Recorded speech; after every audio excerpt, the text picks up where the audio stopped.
Thanks for being here. Hi. Thanks very much for having me. It's a real pleasure to be here today. Good. So, to kind of cue this session up, we wanted to try and do a little bit of thought leadership here. We recognise that perhaps for many of you in government circles, the concept of transformation is enough on your plate as it is without other people coming along and adding more to that. On the other hand, we think that what's happening in the machine learning space is really substantial and important.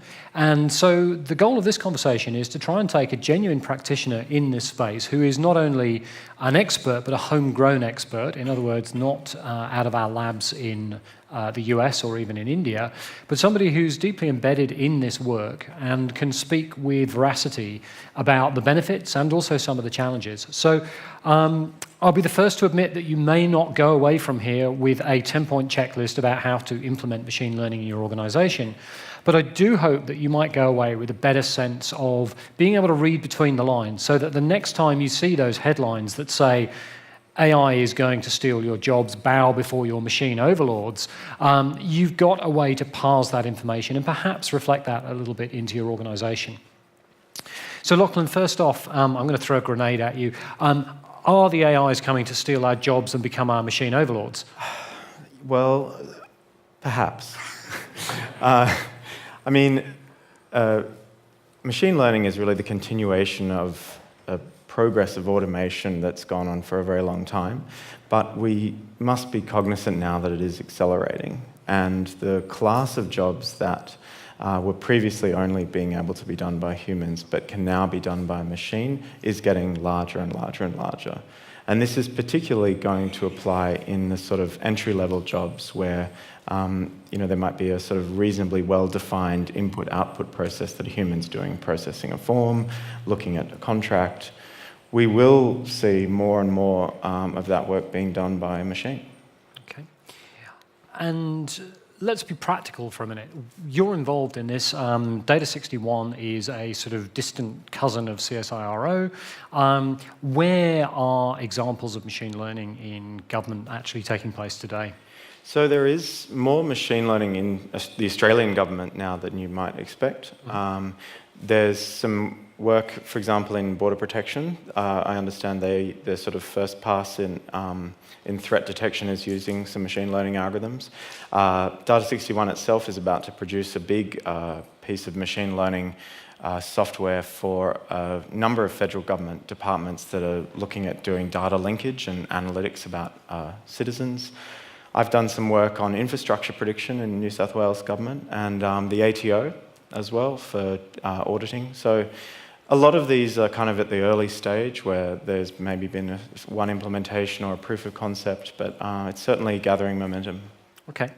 And, I think there's a compare and contrast conversation in that we're seeing, or you're certainly seeing, early uses of this in the government space. What about the commercial space? I mean, to what extent are we as customers and consumers being exposed to machine learning, perhaps without even realizing? I have no doubt that every person in this room has been interacting with a machine learning algorithm in the last 24, 48 hours. Certainly everyone that uses Facebook will have had the choice of what they see on their feed is determined by a giant machine learning algorithm. What you're suggested in Netflix, same again. Then basically everything to do with Google that you use will be, so how your Gmail search works, how Google Maps works, all that. In essence, Google is a machine learning company. So it's all around you. It's in your Android phone. In fact, I think Google is now on record as saying that they are AI first, right? So they make that statement pretty publicly. Yeah, that's right. Okay, so is anybody aware? How many of you were aware that you were using machine learning already? Was there anybody who hasn't used their Facebook feed or used a Google map or done a Google search in the last 24 or 48 hours? Nope, see, no Luddites. So machine learning is coming, and I think one of the things that I've been talking about over the last few weeks is this idea that consumers and citizens are expecting these more personalized experiences, and that the only way that we can really start to drive those with sort of scale and genuine utility is to apply the algorithm. So the argument, I guess, is, does government have a choice about this, or is this something they have really very little option but to get involved with? Very interesting. I think the short answer is it really is going to become a necessity. I mean, partially from the drive to become more and more efficient. And machine learning has an opportunity, is an opportunity to make government a lot more efficient, just like it has private industry. But as you say, I mean, one of the big, powerful things it can do is provide sort of detailed predictions, but at scale. If you've got 18 million people, you can't have a human look through 18 million tax returns, but you can have a machine look through 18 million. No, the ATO's got a lot of staff, hasn't it? Yeah. Maybe slightly fewer than it had a week ago. Yeah, and that opportunity, that's a really big opportunity in government to actually be able to personalize not so much the outcome, not so much the, make a quality of outcome rather than a quality of experience, and sort of tailor the way they deliver services to each individual. Right, so you're arguing then that experience is very important, but it's got to lead to a result, and machine learning can help with that. Well, yeah, I mean, for a lot of cases, that's right. I mean, it's the case that we have now more and more data. We can, what we can do with machine learning is generalize from that data and make predictions. And when we're able to make those predictions, we can apply them at an individual level instead of having to have a single rule or a set of best practices that apply to everyone. Okay. Let's take a slight detour for a moment and kind of get into the definitional problem. I don't know about everybody else, but I read the press and I read a lot of technical journals, and this is kind of the stuff I'm interested in. And I see machine learning, I see AI, I see neural networks, I see genetic networks, I see conversations about backpropagation. Give us a layman's definition. Sure. What is machine learning? I asked my team this morning because I was expecting to get this question. And it's not as simple as it sounds. I mean, the best answer that I got is, I think, it's finding patterns in data. But I want to give a specific example that perhaps delineates between the sort of old way of making predictions and the new machine learning way. So we saw earlier some image recognition. And when someone thinks about how you make a computer recognize images, I mean, let's take a cat, for example. You might sit down and you write a list of rules, like cats have 2 ears, they're pointy, they have fur, they have 4 legs, they meow. You write down these rules. And for a long time, that was what we did. The problem is, if you give me a set of rules about what a cat is, I'll find you an image that breaks all those rules, but it's still a cat. Machine learning is to take an opposite approach. It's to say, take a computer program and say, I'm not going to tell you what a cat is. I'm going to give you 1 million pictures of things I've said are cats and 1 million pictures of things I've said are not cats. You figure it out. In other words, generalizing from example. And that's why machine learning and the sort of big data revolution are sort of so closely intertwined, because the more data you have, the more examples you have, and the more able you are to generalize and learn the underlying process from those examples. Okay. So I think one of the things that you brought to light when we were discussing this previously was that there is a very important difference between a rules-based application of a set of decisions versus the surfacing of the algorithm through that process of machine learning. So do you just want to help us understand the difference there? I mean, often when we're tasked with making a prediction, and I see this in government a lot, we have a set of business rules, and they might identify, this particular set of people are at risk, and based on these criteria, right? That has an advantage, is that a human can look at those rules and understand them. It has a disadvantage that they can only be as complicated as a human can write down. If I have 2,000 different variables about every person in the cohort that I'm looking at, I can't, as a human, build a complex enough set of rules to fully explain everything that's going on. But Because cats and tigers look a lot yeah, alike. yeah, exactly. But I can do that with a machine learning algorithm. They can learn very sophisticated models. The downside of that is that it makes them more difficult to interpret. And in government, that can sometimes be an issue. So a situation where someone might be flagged to be audited, and then the question would be, well, why was this person chosen? And the answer is that, well, based on the algorithm and the last 10 million people, is not always a satisfactory answer. And there's some work done in this space now. It's quite early, but it's sort of what's called explanatory machine learning, where we're trying to trade off a little bit of accuracy for getting an answer that we can sort of understand as humans why the algorithm did what it did. Okay, great. So if you are sitting inside a government organisation and you have some free time, which I'm sure you all have lots of, how do you get started with this stuff? How do we turn this from theoretical discussions and discussions about neural networks into something practical, something achievable, and something that an organisation can make genuine use of? Really great question, and this is sort of something that, as a government data organisation, we come up against quite a lot. I mean, the first thing is that what we're talking about with really getting a lot of value out of machine learning, it's kind of a strictly more difficult problem than getting value out of the simpler kind of automation. And I'm just talking about computerizing things, making it so that the letter gets sent out automatically rather than have a human lick the stamp and write the address. I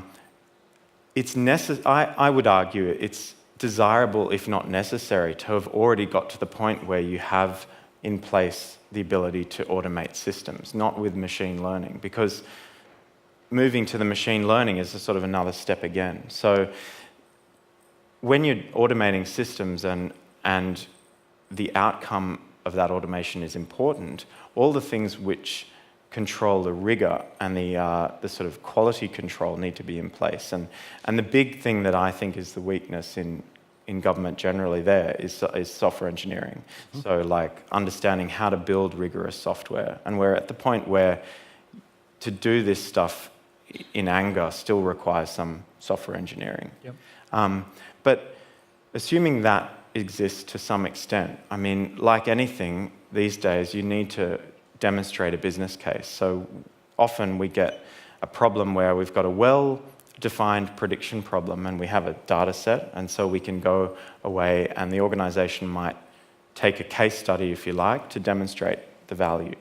And they run a machine learning algorithm, demonstrate that compared to a human, we're getting much better predictions, this will save us money. But to go from there to actually having a data-driven business, that is the real challenge, because it requires a change in the way decisions are made. If I'm going to make a decision that has real impact, then I need to trust the information I'm getting from that decision. That means if that information is coming from a machine learning algorithm, I need to have in place, as an organization, a way to understand how much can I trust this system? How well is it engineered? How was it tested?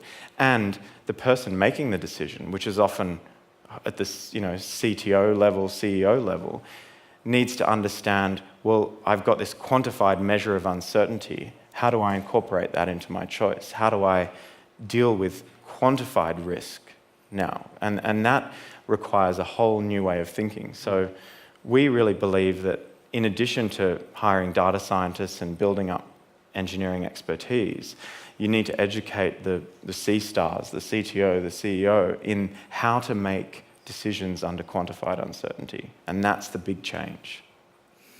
That's not a small ask, is it? No. I mean, I think we would all testify, and a lot of the conversation already today has been about the difficulty of enacting the human side of change in conjunction with technology. And what you're really saying there is there's a lot more of that to come, and it's going to get harder, not easier, simply because the amount of data and the complexity is going up. So, okay. So let's talk about the good news side, which is, what are your kind of positive futures for this? You're clearly deeply embedded in the work, you have the technical background, but you're also looking at the governmental and the societal benefits. What are the things for you that get you excited about the future possibilities? Well, there's two things I would say. The first is better policy. So it's easy to say that, but what I'm really talking about is evidence-based, data-driven policy. And we're getting to the point now where randomized controlled trials to actually test whether a policy works are being implemented. But that's not always practical.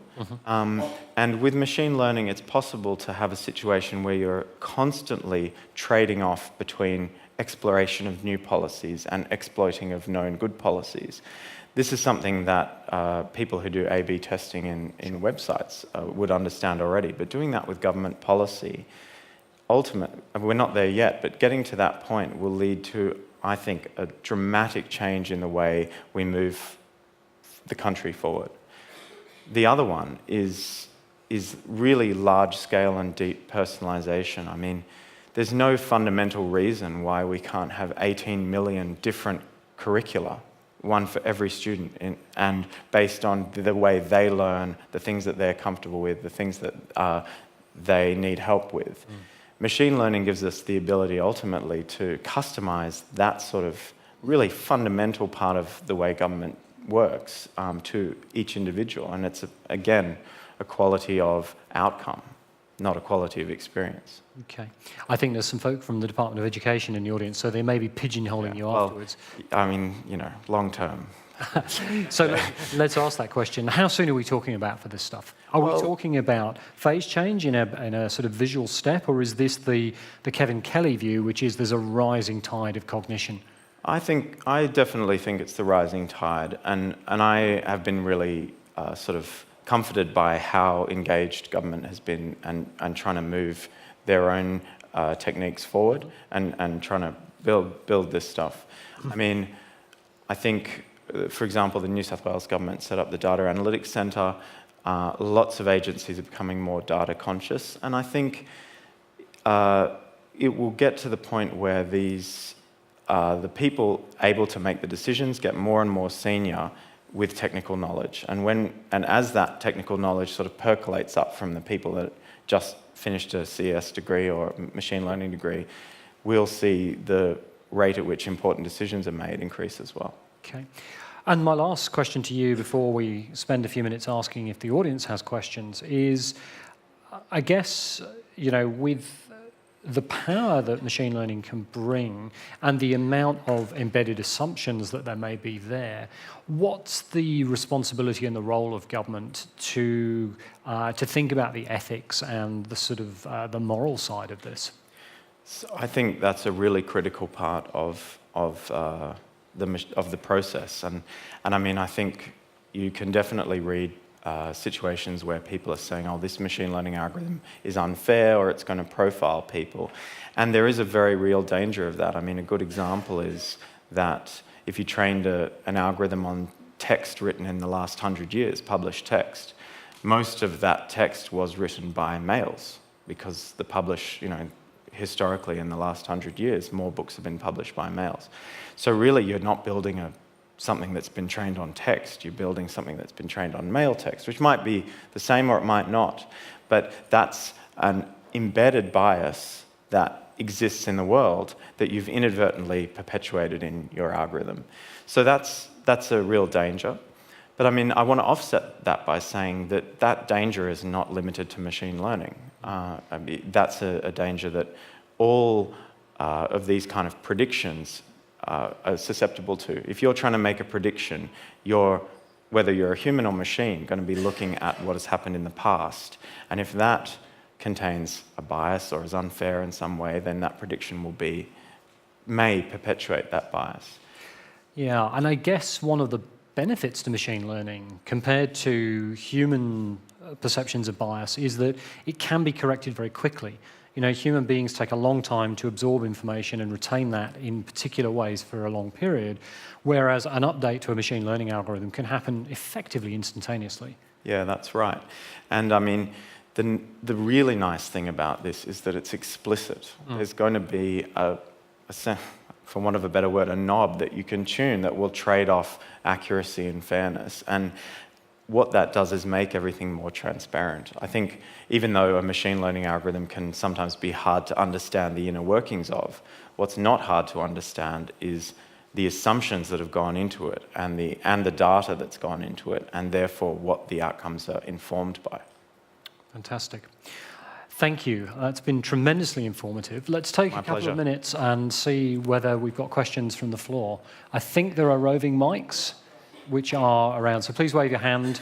And if you'd be so good as just to introduce yourself so we know where you are from. Thank you. Brett Morris. Hello.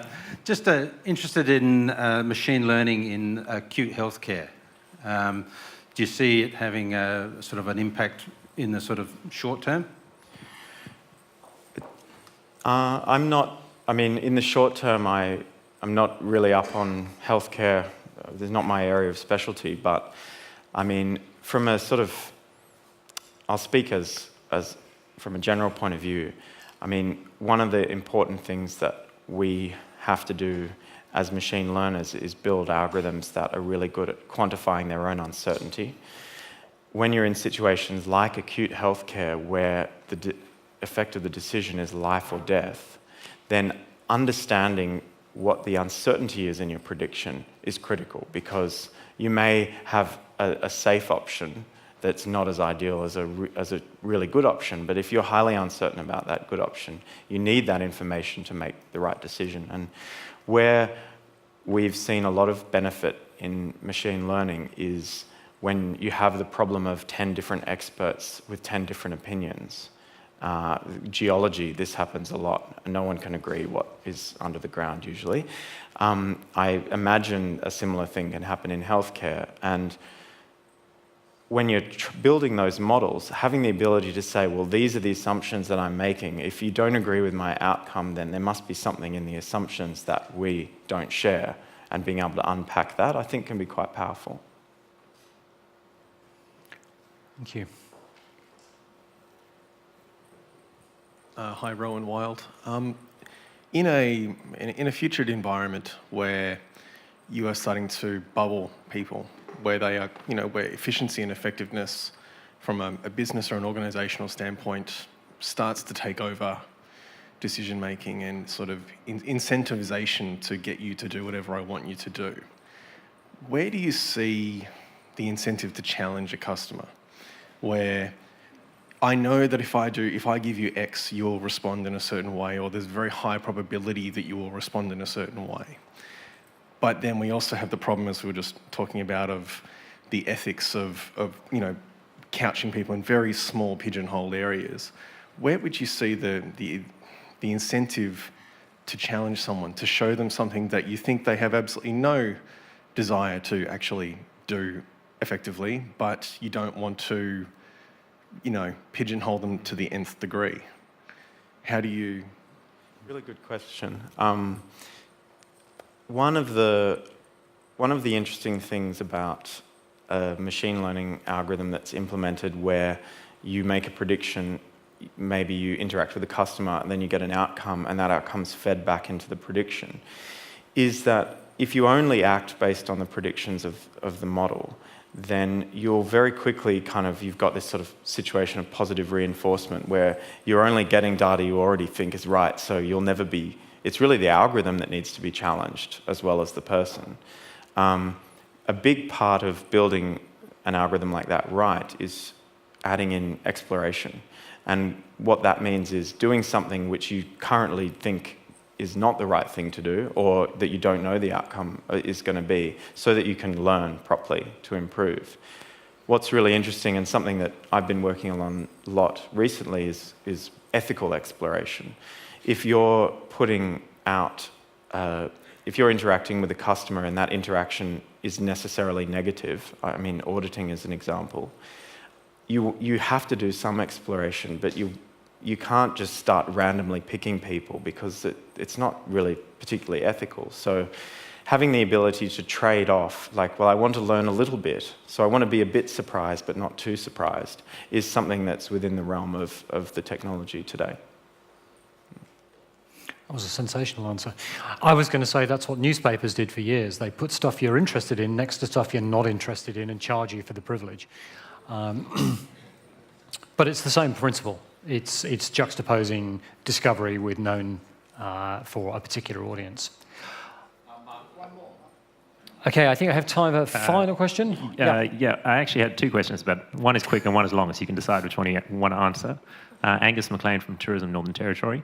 You guys have just talked about machine learning in this particular chat, but throughout the day we've heard about artificial intelligence being thrown around. And can you clarify the difference between the two, and is there a danger that as marketers people will start labeling everything as AI, which I believe is meant to be conscious?